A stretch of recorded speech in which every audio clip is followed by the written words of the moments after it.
mga boss. Ito, isa sa paborito ninyong ulam sa Pilipinas. Lulutuin natin. Ganyan lang kasimple dito. Sa abroad, yan. Ganyan lang. Ayan na mga boss, binilikad ko na.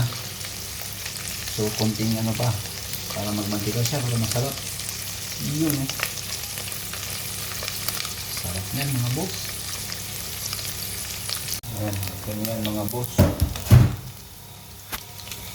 Itabi lang natin to. Huwag tumalsik. Napapasok ko sa'yo.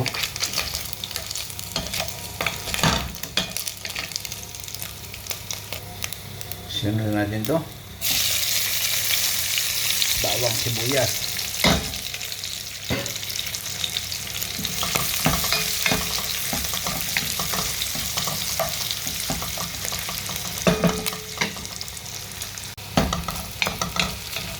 Yun, no? Bigyan ng isunod dito yung kamatis.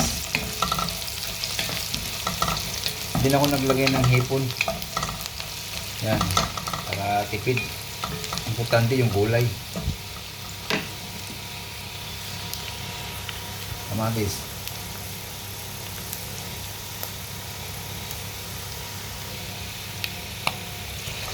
Yun, no?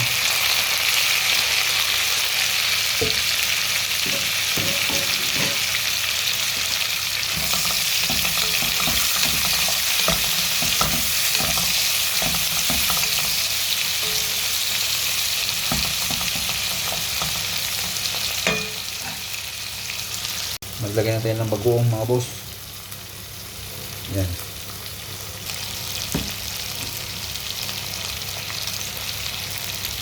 Nahingi naman ng isang like dyan at pa-subscribe naman. Maraming salamat mga boss. Yan. Dagdagan natin para masarap. Haliin natin para mag-mix mga boss. Yun. Maglagay na rin ako ng kunting bitchin mga boss. Ayan. Luto natin. Medyo sumarap naman. Diba?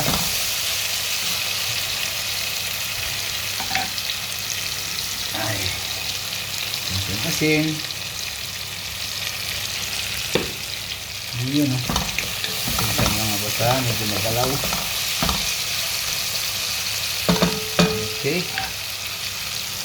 Ito na yung hinihintay mga boss.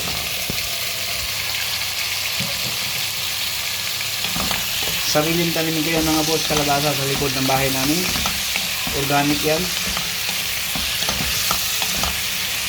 Yun, no?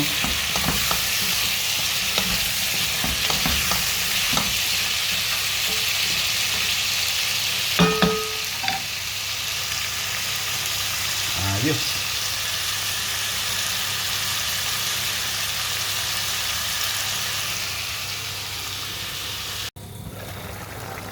Yan mga boss, pwede natin isunod yung mga ibang gulay. Yan na. Dito. Sabay-sabay na yan mga boss. Pagkain healthy. Diba mga boss? Ayos pa tayo dyan.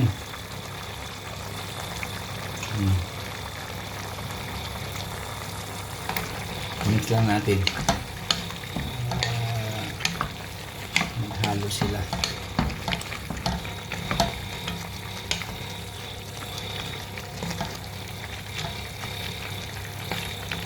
Okay. Siyempre mga boss, hindi mawawala yung ampalaya natin.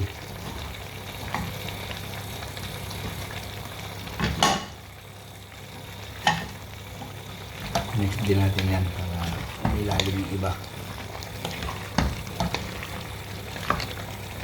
Sarap.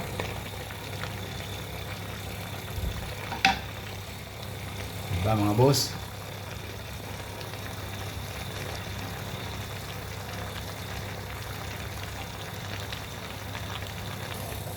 Takpan natin. Basta kumulo siya. Yan na lang.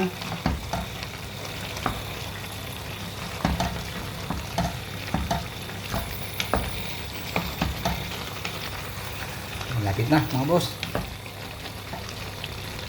Tapos pritong ano, tawag dito, squid, pusit na galing sa Pilipinas. Ayan, kasi may dumating ngayon galing sa Pilipinas. Binigyan kami ng pasalubong. So mga boss, tikman natin yung luto ko. Ayan o mga boss, oh.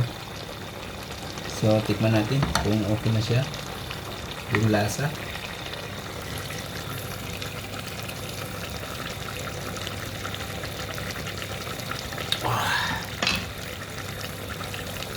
Sarap, malasa mga boss. Maraming salamat po sa mga subscriber ko. Maraming salamat. Like and subscribe naman sa inyo dyan mga boss. Babos!